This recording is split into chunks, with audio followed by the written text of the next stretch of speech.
Well, much of the country is exiting a major cold snap. We're headed for above normal temperatures and a relatively quiet bit of weather here with just rainfall in the Pacific Northwest.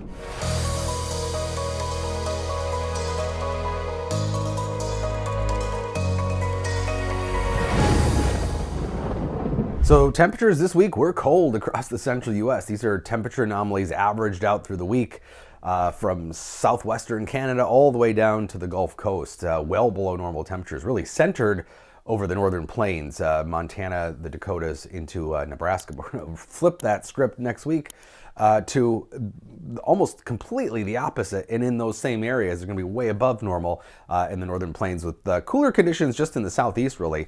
And that cold really whitened up the landscape. This is a look at snow cover over the last 2 weeks or so. You can see as we've seen these bouts of cold air, that's created some snowfall across the central U.S. and season to date.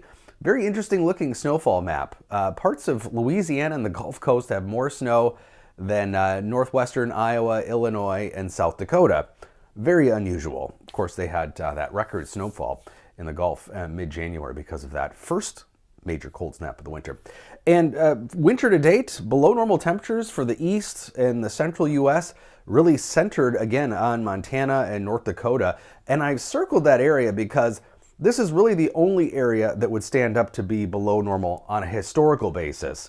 When we factor in those temperature averages from a century ago, most of us would still be above normal. It's just this modern normal or picture of our climate. The Arctic remains very warm, and when we compare that to last year, basically everywhere in the northern hemisphere was warm except for parts of Siberia and Scandinavia, but some very mild air across North America, including the Arctic and all of the lower 48. Of course, that was a strong El Nino combined with our warming climate, especially in the winter months.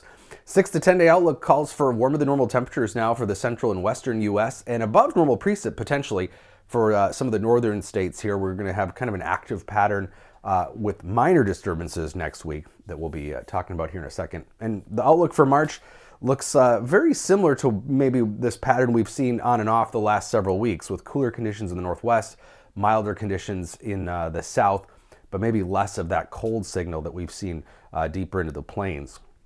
And really the only major weather over the next few days is going to be in the Pacific Northwest. We've got an atmospheric river event shaping up. This is going to be affecting mostly British Columbia here over the first part of the weekend, but the spray hose of moisture is going to be making its way further south and east here over the course of the weekend, migrating south into Washington and Oregon. So this is precipitable water content, basically the moisture in the atmosphere if you condense it all out, and you can see that literally a garden hose off the Pacific reaching the northwest here as we head into the weekend. So British Columbia over the weekend and then migrating south. So we're talking about several inches of new rainfall here for coastal Washington and Oregon. And of course in the mountains, it'll be in the form of snowfall.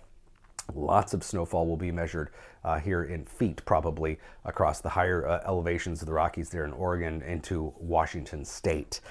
Pretty typical though, and it's been a wet winter of course for the Pacific Northwest, so that pattern continues there for them. For the rest of us, we're going to get into this zonal flow. That means a west to east orientation of the jet stream, which means just fairly minor disturbances kind of moving across very quickly. Every other day we'll probably see one.